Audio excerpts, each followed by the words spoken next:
beginning of the good news of Jesus Christ, the Son of God.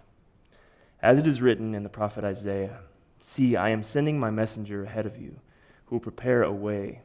The voice of one crying out in the wilderness, "Prepare the way of the Lord, make his paths straight." John the Baptizer appeared in the wilderness, proclaiming a baptism of repentance for the forgiveness of sins. And the people from the whole Judean countryside and all the people of Jerusalem were going out to him and were baptized by him in the river Jordan, confessing their sins.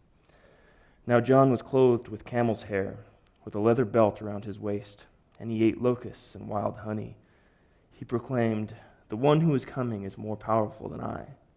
The one who is more powerful than I is coming after me. I am not worthy to stoop down and untie the thong of his sandals. I have baptized you with water, but he will baptize you with the Holy Spirit." In those days Jesus came from Nazareth of Galilee and was baptized by John in the Jordan. And just as he was coming up out of the water, he saw the heavens torn apart and the Spirit descending like a dove on him. And a voice came from heaven, "You are my Son, the Beloved. With you I am well pleased." Thanks, Jonathan. So, question, I think this is a good place to jump into the pool, so to speak, is can you think of something that, like something you've accomplished, but to see it through, it didn't require like hours or days. I mean, there's always that like in moment, but the completion or the culmination of it didn't come the next day or the next week or maybe even the next month, but you had to like live this one out for maybe many months, maybe even many years. Like, can you think of something that just, man, it was a slog, and it was mostly a joyful one, but also not so much. I mean, graduations are one maybe kind of more familiar one to all of us, whether you're coming up on a high school graduation or you've graduated from college or some other kind of certificate program or something. Those types of things where it's just like, man, this was years. But there's also other things, like maybe recently you got a 5-year coin from your AA group, or maybe you're looking back at 2023, and I know there's several of you who, like you made this commitment somewhere between 2022 and now where you're like, you know what, we need to be in this space and be a part of this church community more frequently. And you're looking back now, and you can see like we've done it. Like we haven't been perfect necessarily, but we've been here a bunch, and hopefully you're seeing the fruit of that in your relationships and your connection with God. Or maybe there was this season of like tremendous loneliness and this promise from God that it wouldn't always be this way. And now you're sitting in the goodness of that, but you recognize like it's been a thing. Maybe marriage for you, it looked so easy on the surface, and now you're 10 years in or so, and you have a great marriage, but like this took some work. You with me on something like that? I hope there's something that you can relate to. And I ask that question because it's January 7th. In some ways, the new year is old news already. Our being together, this is the first time. There is this cultural thing that we do where we make commitments, and I think there's some really honorable things that come with that. Some of you, I'm assuming, are here maybe for the first time ever. Some of you are here for the first time in years. Some of you, you're here periodically, but you're here with a different set of commitments in your head.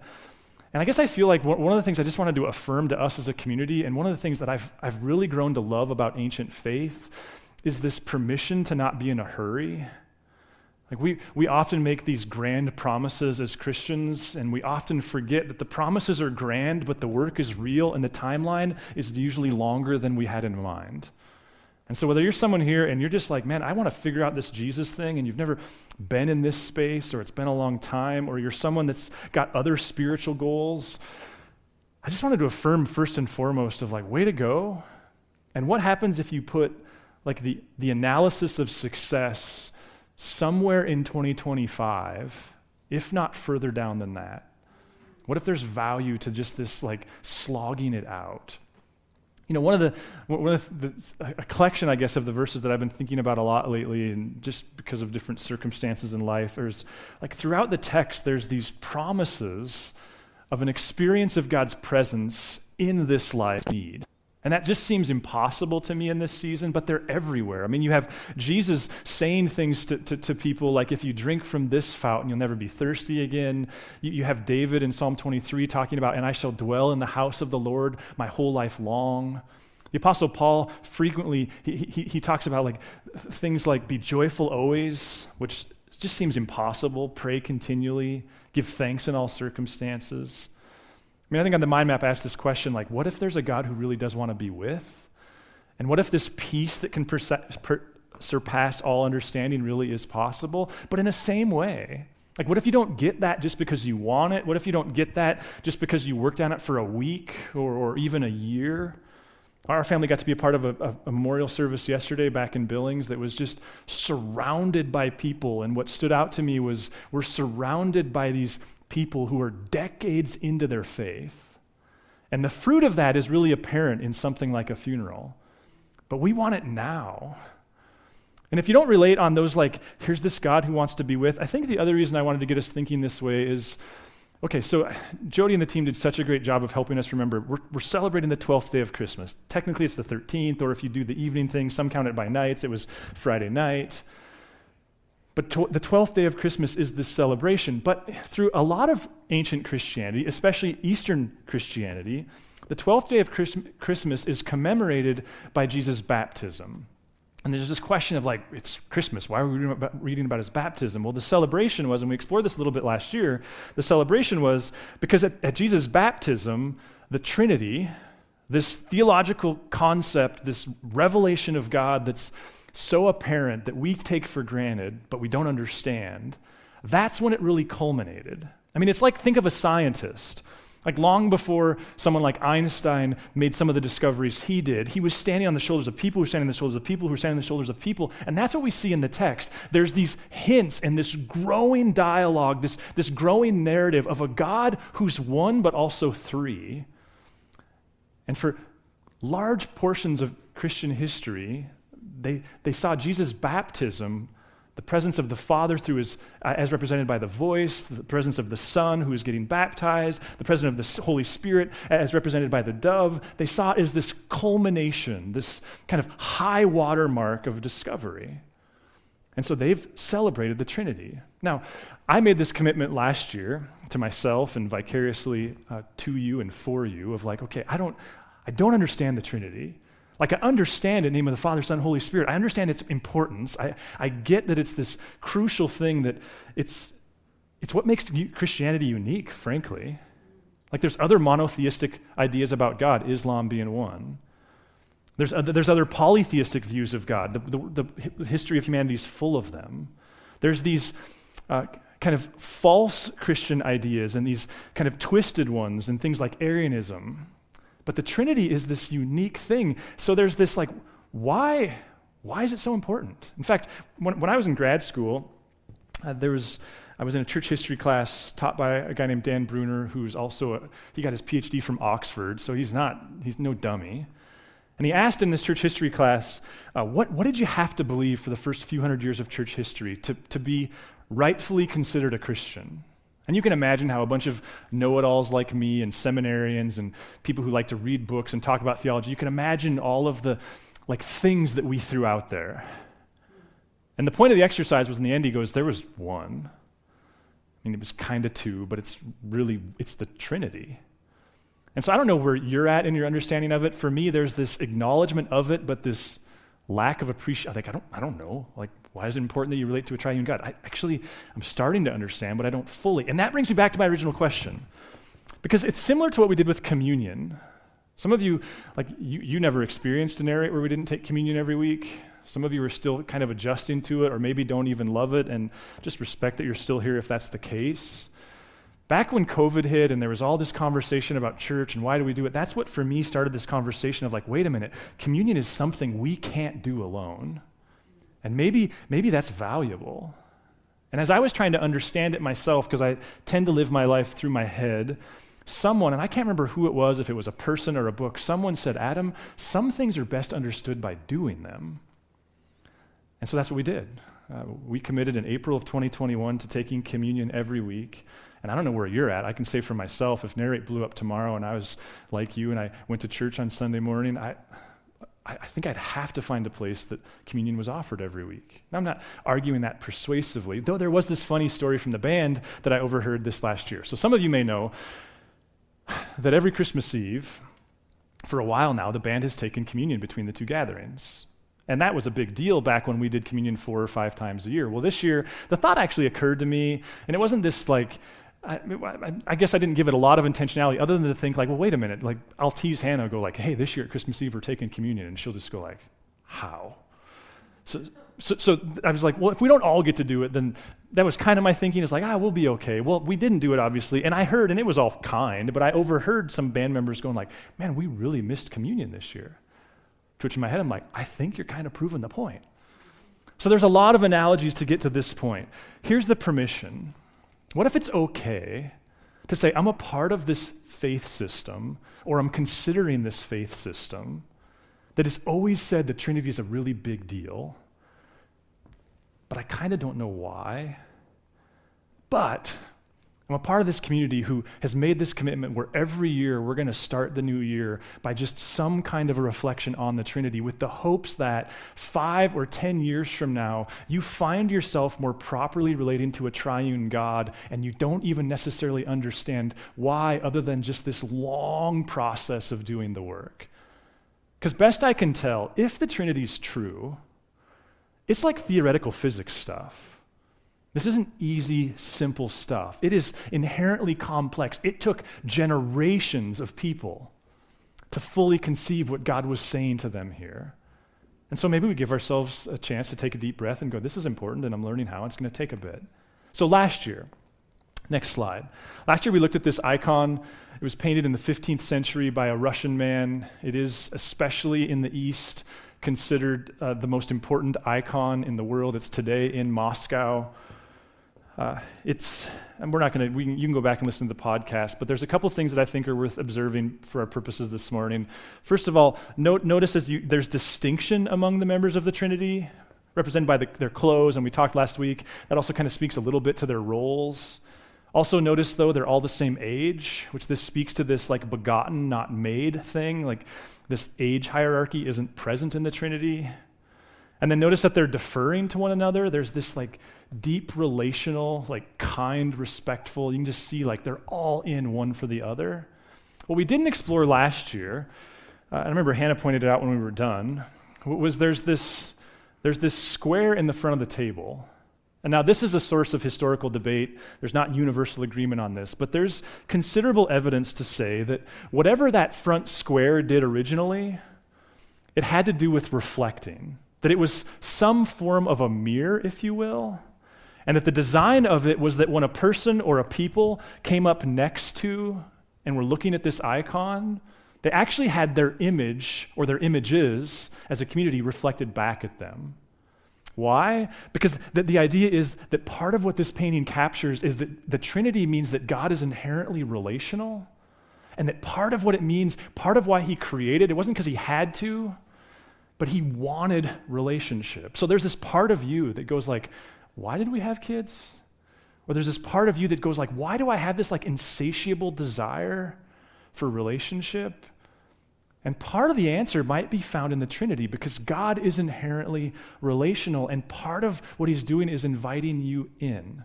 Now, back to C.S. Lewis and Mere Christianity. We're not going to exhaust every chapter in that book and for the purpose of the book groups, though you're certainly welcome to. One of the chapters, fittingly, and this is how I kind of pulled all this into one, he spends a couple chapters on the Trinity, and it's remarkable. And the way he illustrates it, and if you're not familiar with C.S. Lewis, he is the king of analogy. And one of his analogies that I found helpful, maybe you will as well. See, he starts by saying, we most of us, maybe all of us, we understand that there's 3 dimensions that we live our lives in.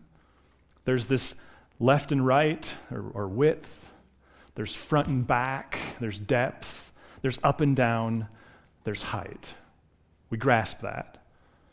But we also, probably most of us only theoretically understand that there aren't just 3 dimensions in the universe.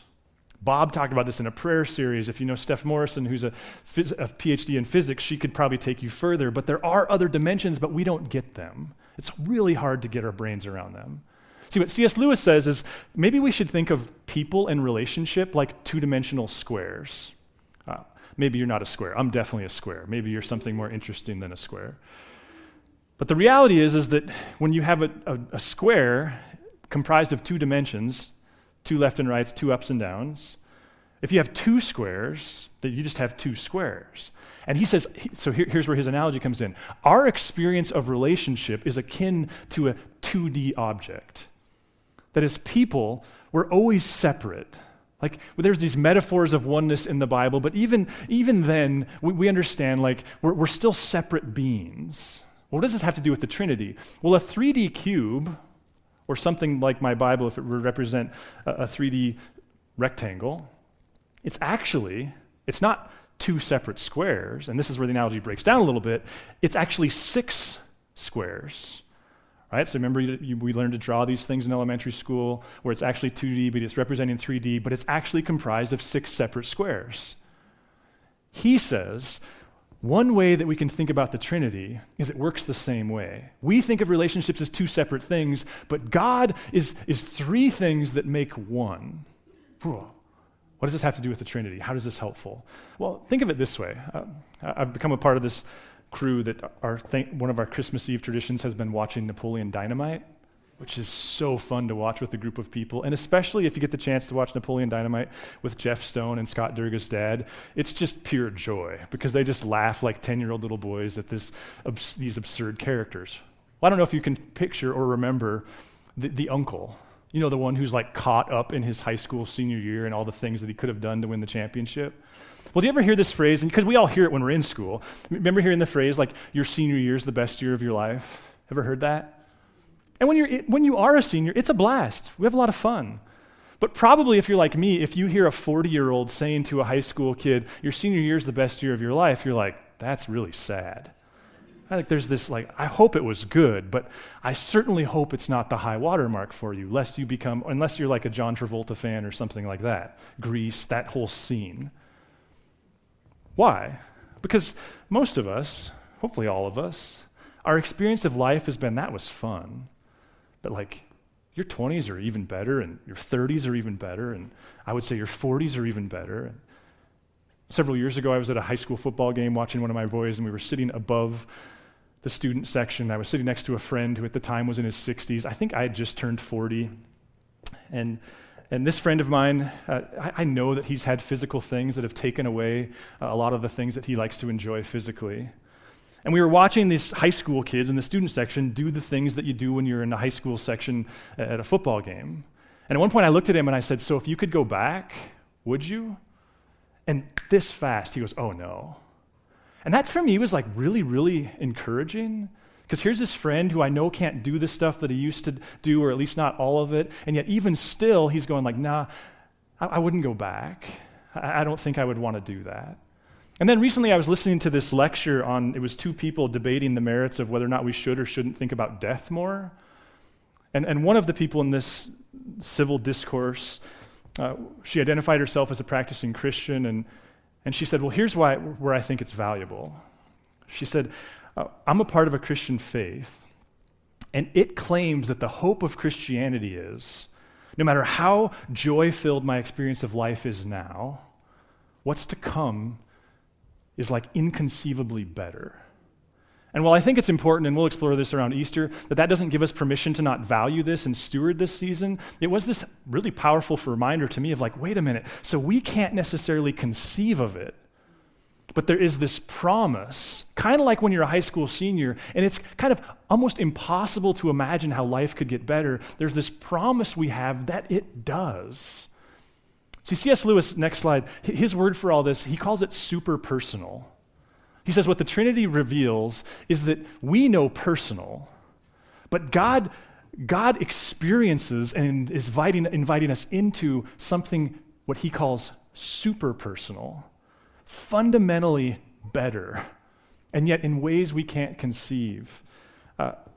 A good friend of ours, and even better friend of my wife's, lost her husband recently. And over the Christmas break, I was overhearing a conversation, And this woman is just, she's a saint in so many ways. You'd be hard-pressed to find someone who's taken her faith more seriously. And I overheard her say to my wife something like, it's so hard for me to imagine what it's like on the other side. And then she said, especially that part that I'm not his wife. And then she said, I don't think it's important to me that I'm his wife, but it's important to me that to him I'm special. And I think this is pulling into what the Trinity perhaps suggests, is that kind of like the high school senior who just can't get their brain around how life could be better than this, that the promise of the Trinity is actually that there's this relationality that's actually far greater than what we've experienced. I think of myself, and I couldn't be more delighted in our marriage and the culture of our Teresa and I's friendship and relationship.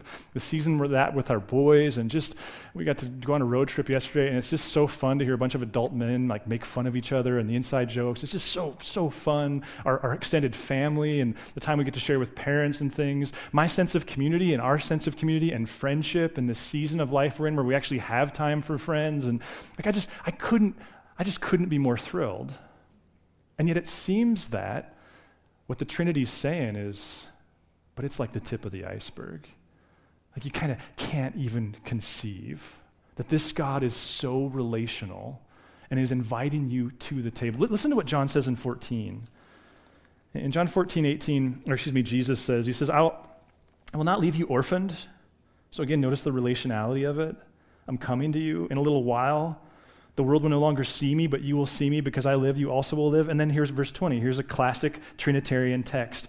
On that day, you will know that I am in my Father, and you in me, and I in you. What if the Trinity is important because it reveals this super personal God, that he's not like a monarch, that he's not the stern dad that I often embody, that he's not the emotionally detached person, he's not the imperfect dictator, but there's something about him that we can kind of get hints of, but there's so much more to it. What if that's why the Trinity is important, and leaning into that? And I think it would also speak to this.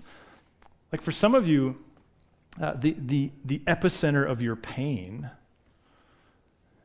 is the unfulfilled nature of some of your relational desires right now. Whether those are estranged kids or loss that you're grieving, or even just the fact that it wouldn't be your desire to be single at this stage and season of life. Maybe there's a struggle to expand your family. Within the grief of that as well, there is this promise that this God, and this is why I think it's one of those important Christian virtues, that we're called to be these people of hope, who hope that those desires you have will be fulfilled in ways that far surpass anything we can actually conceive of. So here's my question, and to the extent that you're looking to be challenged, and if not, that's okay as well. But here's a question that I've been kind of messing around with. Next slide. How might you be able to experiment with enjoying God's presence? See, what I'm thinking about here is there are all these promises. A peace that surpasses all understanding, joyful always, pray continually, I'll dwell in the house of the Lord forever, your kingdom come, your will be done. This existence with a right now invisible God that is said to be so satisfying. And if it's true that it can be possible, and it's also true that you can't just want it and get it the next day, that it'll be the result of a lot of decisions strung together over years and decades, then I think we can pull in, last thought, Cal Newport's thinking about detox. If you've ever read Digital Minimalism, it's a great, as far as I understand it, expose on how we get through a bad addiction. And what he's talking about is screens, but what he says in there is there's a depression and an anger and a boredom that you have to get through before you pop through to new joys like community and the joy of solitude and silence and being left with your own thought. The joy of hobbies and having things that you do other than staring at a screen. Here's my thought. What if there's areas in your life where you're just bored? And so we do the things that we do. We amuse ourselves. So we always have an earbud in, or we're always listening to something. Or maybe it's not related to those types of things, but we're just busybodies. And what if there's this experiment that you could run where you go like, God, the thought of doing the dishes without listening to something just sounds horrible. But what if you could just, I don't know, tease God? Or just try God? And go, God, for January, this 5-minute chunk of time, or this 10-minute chunk of time, or this 1 hour of every day, or this 1 day of every week, I'm going to actually choose boredom, but in the hopes of that what's going to emerge is this internal, experiential conversation with you that in time I actually experience to be far more satisfying than these other things that I do, but I realize that first I got to detox from the amusement and create space for this to actually be a space where actually I experience this gratitude that comes from being in God's presence. Follow me? What if there's just a way that you could name, whether it be for January or 2024, where you go, okay, God, I'm going to give you this little section of my life as an experiment to see, is this really true? That life with you is actually far more satisfying than these other distractions that I often partake of. You know, if you think about it, communion, it's Trinitarian in nature. It's this core claim that this God who we can't see actually manifests in the physical and wants to be present to us now. Like Jesus' great claims are that this life with God, we don't have to wait for it, that we can have aspects of it now. And whether you see communion as this reminder of the historical event of Jesus' death and resurrection, which it certainly is, or you would identify as more sacramental and you see it as like, no, this is like God's grace becoming physical and tangible for me. It's not important to me that we agree on those things, but it is this reminder of a God who doesn't want to join us later, but now. And so this morning, we're going to move towards communion. We'll give you a chance if you so desire. If you're wondering, can I? The answer is to the extent that you're a practicing Christian, yes, of course, do that. And if you need to use this time beforehand to do some confessing, then by all means, do that. We'll have bread over here, gluten-free options as well. We'll have juice and wine over here. We just ask that you hold it until after a couple songs, and we'll take this together. Let me pray. God, thanks for relationships, and we recognize that like some of life's greatest joys come from them, and so it just seems like it would follow that some of life's greatest hurts would come from their absence or their dysfunction or their temporary ending. God, thanks that you reveal this to us about yourself, that you are at the very core of your being relational, and you invite us to that table with you. And it's inconceivable, and yet it seems like there's enough there that we can go with and even experience aspects of it now.